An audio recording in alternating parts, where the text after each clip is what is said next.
Hello viewers, welcome to the super woman academy. आज की clothing and textile में जो हमारी सीरीज़ चल रही है उसमें आज हमारी जो है 20th क्लास होगी, जिसमें हम जो है अपना विस्कोस रेयॉन के बारे में पढ़ रहे थे। उसकी हमने जो है इंट्रोडक्शन लिया था, उसकी जो मैन्युफैक्चरिंग के लिए जो स्टेप्स एसेंशियल्स होते हैं वो पढ़े हमने।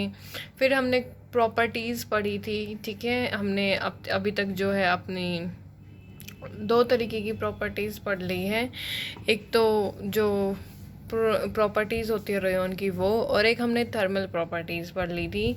आज हम केमिकल प्रॉपर्टी और मिसलेनियस प्रॉपर्टी पढ़ेंगे। यदि ज़्यादा वीडियो बड़ी ना हुई तो हम टाइप्स ऑफ रेयॉन भी कर लेंगे। आज हम अपने 3 टॉपिक कंप्लीट करेंगे। आज की क्लास स्टार्ट करते हैं chemical properties of viscose rayon से।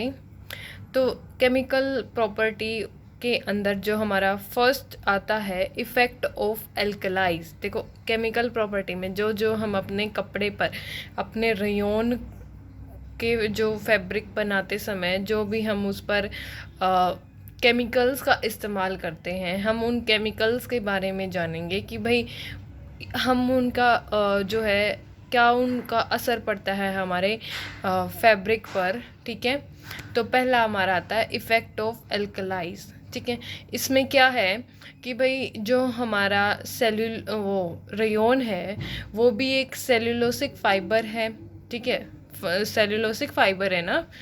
तो इसने बोला कि भाई जो हमारा even though rayon is cellulosic, it resistance to alkalis in inferior when compare to cotton.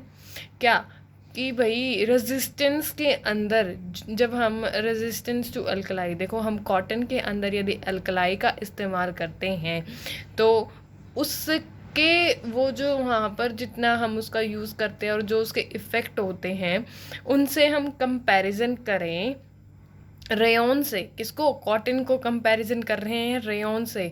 तो कॉटन जो है गुड रेजिस्टेंस होगा एल्कलाइज से, और जो रेयॉन है कहीं ना कहीं हमारे जो कॉटन है उससे कम होगा, ठीक है। ये बोला गया है। फिर उसके बाद ये बोल रहे हैं कि भाई जो कंसनट्रेटेड एल्कलाई होती है वो डिसइंटीग्रेट कर देती है हमारे विस्कोस रेयॉन को। यदि हम अपनी जो एल्कलाई है उसको कंसनट्रेटेड फॉर्म में ले रहे हैं तो हमारे विस्कोस रेयॉन का जो हमारे पास वो फाइबर होगा और उससे जो हम फैब्रिक बनाएंगे वो उसको क्या कर देगी? डिसइंटीग्रेट कर देगी, उसको मतलब डैमेज कर देगी, या फिर उसके जो है टुकड़े करना शुरू कर देगी, उसको काटना, या फिर हम बोल सकते हैं उस हमारे जो फैब्रिक है उसको डैमेज करना शुरू कर देगी, ठीक है। Concentrated alkali disintegrate viscose rayon, therefore इस मतलब कि जो है हम अपने उसको में जो है एल्कलाई में कंसनट्रेटेड एल्कलाई का इस्तेमाल ना करते हुए माइल्ड सोप का इस्तेमाल करते हैं वॉशिंग के समय, ठीक है। ये हमारा था effect of alkali in rayon, viscose rayon, ठीक है। तो सेकंड हमारा आएगा इफेक्ट ऑफ एसिड, ठीक है। जो हमारा ये इफ़ेक्ट ऑफ एसिड है इसमें हम बोलते हैं कि जैसे कॉटन में होता है वैसे ही रेयॉन के अंदर भी जो है एसिड्स के अंदर जो है एसिड का इस्तेमाल करते हैं तो वो डिसइंटीग्रेशन होना शुरू हो जाता है। कि यहाँ पर भी यदि हम अपने ज़्यादा स्ट्रॉन्ग एसिड्स का इस्तेमाल करेंगे तो हमारा जो फैब्रिक है, रेयॉन का जो फाइबर है वो डिसइंटीग्रेट होना है, वो हमारे उसको ख़राब कर देगा, मतलब एसिड जो है हमारे फैब्रिक को डैमेज करना शुरू कर देगा।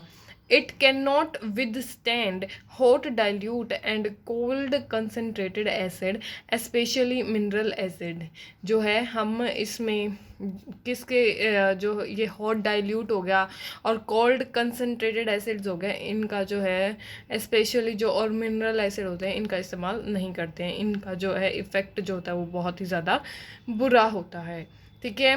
फिर हमारा आएगा इफ़ेक्ट ऑफ ब्लीचेस। अब हम देखते हैं ब्लीचेस का क्या असर पड़ता है हम यदि अपने उस पर फैब्रिक पर करते हैं, तो रेयॉन फैब्रिक पर करते हैं, ठीक है। During normal use rayon does not discolour. जब हम ब्लीचिंग करते हैं नॉर्मली यूज़ के अंदर तो रेयॉन जो है डिसकलर नहीं होता है, पर लेकिन कुछ समय के बाद जो वो है अपना वाइट कलर को रिटेन कर लेता है दोबारा से।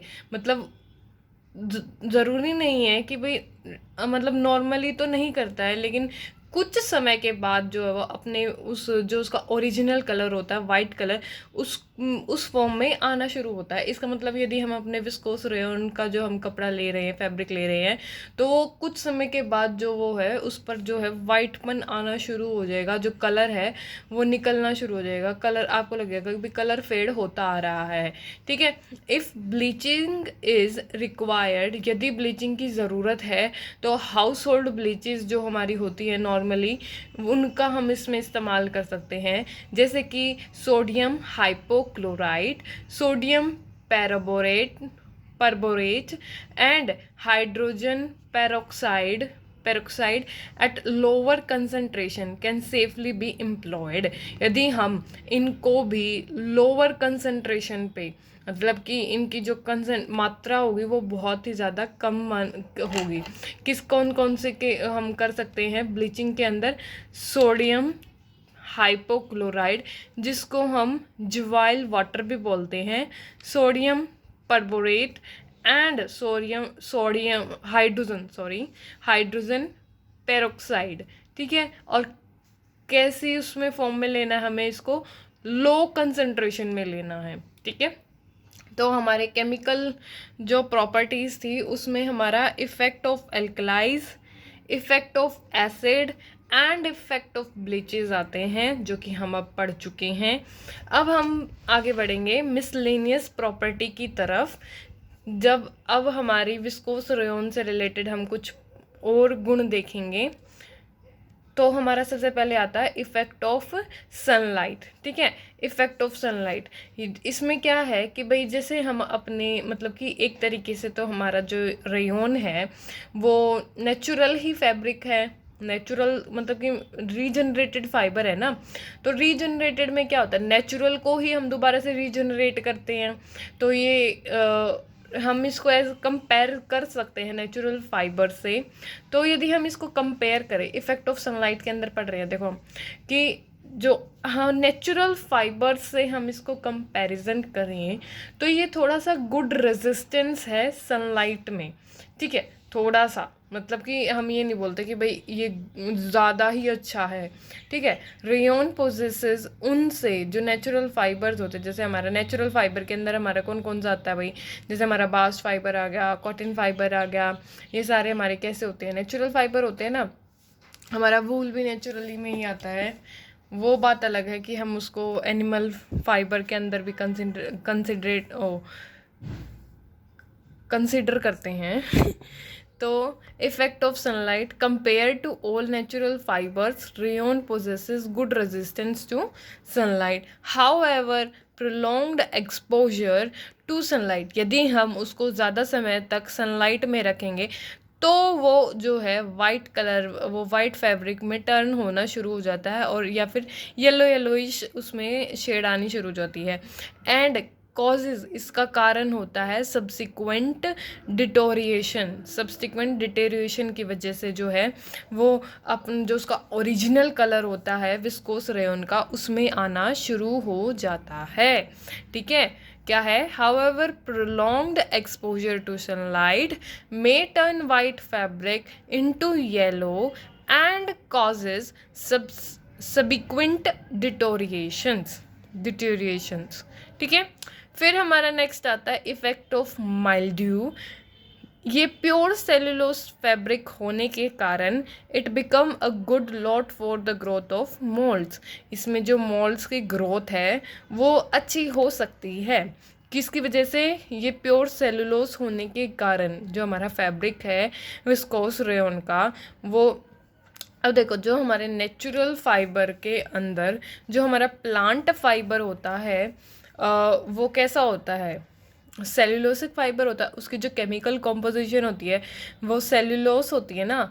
तो सेल्यूलोस मेनली हमारा कौन सा होता है? कॉटन होता है। ठीक है। और हमारा बास्ट फाइबर भी हो सकता है।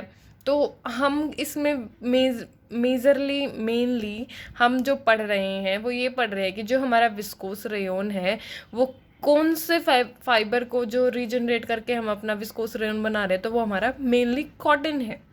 ठीक है। अब जो कॉटन है वो सेल्यूलोज फाइबर है और नेचुरल फाइबर भी है। तो अब कुछ ना कुछ तो जो कॉटन के गुण होंगे वो हमारे विस्कोस रेयोन के अंदर भी आएंगे। अब वैसे उसी में भी हमने जैसे जो कॉटन की हमने प्रॉपर्टीज़ पढ़ी थी और हम जो विस्कोस रेयोन की प्रॉपर्टीज़ पढ़ रहे हैं वो मेनली सेम है। बिल्कुल, मतलब बिल्कुल भी नहीं कह सकते बट लेकिन थोड़ा बहुत इनमें सिमिलर आपको देखने को मिलेगा। तो इसमें क्या है, माइल्ड्यू के अंदर इफेक्ट ऑफ माइल्ड्यू में कि ये प्योर सेल्यूलोसिक फैब्रिक होने के कारण इसमें जो है मोल्ड्स की जो ग्रोथ है वो ईज़िली अच्छे तरीके से हो सकती है, जो कि हमारे फैब्रिक के लिए बहुत ही ज़्यादा बुरी है। अब हमारा नेक्स्ट पॉइंट आएगा मिसलेनियस प्रॉपर्टी के अंदर, इफ़ेक्ट ऑफ मोथ। देखो उसमें जो हमारा था इफ़ेक्ट ऑफ माइल्ड्यू के अंदर जो हमारा फैब्रिक है वो उसको जो है हमें ज़्यादा समय तक जो है गीले, मतलब कि गीला कर कर रखना नहीं चाहिए। यदि हम उसको गीला करके या थोड़ा बहुत भी नमी में रखेंगे तो उस पर जो है हमारे माइल्ड्यू का असर पड़ेगा। The fabric should not be kept in damp condition for long period. फिर आता है इफेक्ट ऑफ मॉथ। ठीक है, इसमें इफेक्ट ऑफ मॉथ के अंदर क्या है, जो हमारा विस्कोस रेयोन है is not affected by cloth moth. जो हमारा क्लॉथ मॉथ होता है उससे इफेक्ट नहीं होता। हाउएवर जो सिल्वर फिश होती है मे डैमेज द फैब्रिक। जो हमारी मतलब कि इस पे जो क्लॉथ मॉथ है ना वो नहीं है, वो इफेक्ट नहीं करता है, लेकिन मौत करता है। हमने पिछले उसमें माइल्ड्यू के अंदर पढ़ा है ना। हाउएवर जो सिल्वर फिश होती है वो हमारे फैब्रिक को डैमेज कर सकती है। ठीक है, क्यों? सेल्यूलोसिक फाइबर होने के कारण। ठीक है, फिर हमारा आता है इफेक्ट ऑफ पर्सपिरेशंस। पर्सपिरेशन के अंदर क्या है भाई, जो रेयोन है वो फेयरली रेजिस्टेंस टू डिटोरिएशंस, मतलब डिटोरिएशन है, रोधक है due to perspiration. Rayon is fairly resistance to deterioration due to perspiration more than the fabric, the colour get affected. Perspiration के अंदर क्या होगा भाई, जो हमारे फैब्रिक का जो कलर होगा वो उस पर इफेक्ट पड़ता है। ठीक है, ये था हमारा पर्सपिरेशन के अंदर। फिर यह अब हमारी जो मिसलेनियस प्रॉपर्टीज़ हैं वो कंप्लीट होती हैं। अब हम बढ़ते हैं टाइप्स ऑफ रेयोन पर, जिसमें हम मेनली 2 तरीके के रेयोन्स पढ़ने वाले हैं। जिसमें हमारा फर्स्ट वन है हाई वेट मॉड्यूलस और दूसरा हमारा लायोसिल रेयोन है। ठीक है, लायोसिल रेयोन। तो पहले की तरफ बढ़ते हैं HWM, जो कि हमारा हाई वेट मॉड्यूलस है। इसमें क्या है, high wait modulus rayon is modified version. ठीक है, जो हमारा मेनली जो रेयोन होता है वो उसका भी मॉडिफाइड वर्जन है, मतलब कि कहीं ना कहीं उससे ज़्यादा बेटर होगा। ठीक है, बेटर ही होगा ना। मॉडिफाई, जब हम किसी चीज़ को मॉडिफाई कर रहे हैं तो मतलब उसमें हम कोई ना कोई पॉजिटिव चेंज लेके आ रहे हैं। तो इसमें क्या है, हाई वेट मॉड्यूलस जो है हमारा एक मॉडिफाइड वर्जन है विस्कोस रेयोन का, जो कि स्ट्रोंग है व्हेन वेट, जब वो गिली, मतलब कि जब हमारा फैब्रिक वेट फॉर्म में होगा, गीला होगा, तो वो स्ट्रोंग होगा। ये प्रॉपर्टी जो हाई वेट मॉड्यूलस के अंदर जो है इन्हांस की गई है हमारे विस्कोस रेयोन के अंदर। ठीक है, इसमें हमारा एक ये आ रहा है पॉलिनोसिक रेयोन। ठीक है, क्या है पॉलिनोसिक रेयोन? ये कैसा है भाई, इसकी क्या प्रॉपर्टी है कि भाई ये श्रिंक नहीं करता, do not shrink and dimensionally stable. ये डायमेंशनल स्टेबल, देखो हमने जब प्रॉपर्टीज़ पढ़ी थी उनमें प्रॉपर्टीज़ के अंदर डायमेंशनल स्टेबिलिटी के अंदर हमने विस्कोस रेयन का देखा था कि भाई हम यदि उसको वेट फॉर्म में सुखा रहे हैं या फिर तार पर डाल देते हैं तो वो सैग कर जाता है, वो लटक जाता है कपड़ा हमारा। तो उसमें हमने पढ़ा था कि भाई हमें अब जो अपना फैब्रिक है उसको लटकाना नहीं है, क्योंकि उसकी डायमेंशनल स्टेबिलिटी जो है बहुत ही ज़्यादा वीक हो जाएगी। तो इसमें जो पॉलीनोसिक रेयन है, क्या है इसमें इन्होंने क्या इन्हांस किया कि भाई एक तो ये श्रिंक नहीं होगा और एक जो ये होंगे ये जो डायमेंशनली स्टेबल होंगे। फिर हमारा आता है लायोसिल रेयन। लायोसिल रेयन क्या होता है? The lyocell process relies on dissolution of cellulose product in a solvent. क्या इन्होंने इसमें क्या इम्प्रूवमेंट की है कि भाई जो डिसोल्यूशन होगा सेलुलोज का, वो उसका जो प्रोडक्ट होगा वो सॉल्वेंट होगा।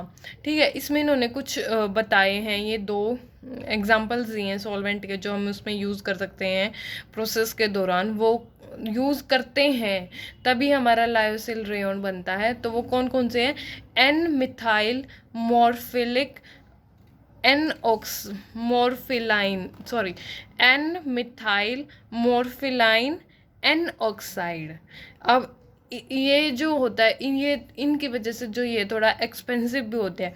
The lyocell process is not widely use. जो लायोसिल प्रोसेस है इसको जो है ज़्यादा यूज़ नहीं किया जाता, वाइड रेंज में यूज़ नहीं किया जाता, because it is relatively expensive होने के कारण इसको ज़्यादा वाइडली यूज़ नहीं किया जाता है लायोसिल प्रोसेस को। लायोसिल प्रोसेस में क्या है, जब हम अपना रेयन बनाते समय जो सॉल्वेंट इस्तेमाल करते हैं, इसमें जो हम सॉल्वेंट कौन सा इस्तेमाल करेंगे? N methyl morpholine N oxide. ठीक है, ये सॉल्वेंट का इस्तेमाल करके हम अपना लायोसिल रेयन बनाते हैं। और as comparison to other rayon fabrics ये बहुत ही ज़्यादा एक्सपेंसिव होता है। इसका जो माइक्रो डेनियर यान होगा वो 1 डेनियर से कम होगा, less than 1 denier. So friends, आज हमारा जो विस्कोस रेयन है वो कंप्लीट हो चुका है और कल हम अपना सिंथेटिक फाइबर्स शुरू कर देंगे। तो हमने अपना जो रीजनरेटेड फाइबर है उसमें हमने अपना विस्कोस रेयन पढ़ा है, जो कि आज हमने अपना जो रीजनरेटेड फाइबर है वो हमने कंप्लीट कर लिया। ये मेनली 3 क्लासेस में जो है, नहीं हाँ मेनली क्या 3 ही क्लासेस में हमारा जो है ये रेयन विस्कोस रेयन कंप्लीट हुआ है पूरा। कल से हम सिंथेटिक फाइबर यूज़ जो है पढ़ेंगे। फिर आगे हम जो है, अभी तो हम फाइबर्स के बारे में पढ़ रहे हैं, फिर हम यान के बारे में पढ़ेंगे। यदि आपको क्लासेस अच्छी लग रही हैं तो प्लीज़ लाइक एंड सब्सक्राइब और प्लीज़ मुझे सपोर्ट कीजिए, क्योंकि आप ना तो कमेंट कर रहे हैं ना ही मुझे कोई सजेशन बता रहे हैं। प्लीज़ मुझे सजेस्ट करो कि मैं अपने आप को कैसे और इम्प्रूव करूँ। मैं आपके लिए जो है अच्छे से अच्छा मटेरियल डाल के आपको दे रही हूँ, पढ़ा रही हूँ। तो प्लीज़ आप भी थोड़ा सा मेरे मोटिवेशन जो है मुझे मोटिवेट कराओ, मैं और अच्छा आपके लिए कंटेंट लाऊं और जल्दी से हम अपने सारा जो हमारे होम साइंस के अंदर सिलेबस होता है उसको कंप्लीट करेंगे। और ये प्लीज़ जो नीडेड पर्सन है उस तक मेरी वीडियो शेयर करें, उस तक पहुंचनी चाहिए। मेरा बेसिकली जो मोटिव है वो यही है कि भाई हर एक पर्सन जो हमारे इस फील्ड से रिलेटेड है उसको उस तक ये वीडियोस पहुँचें और वो अपनी लाइफ में कहीं ना कहीं कामयाब होए, कोई अच्छी सी जॉब सिक्योर करे। और thanks for watching and like and subscribe my channel. Bye.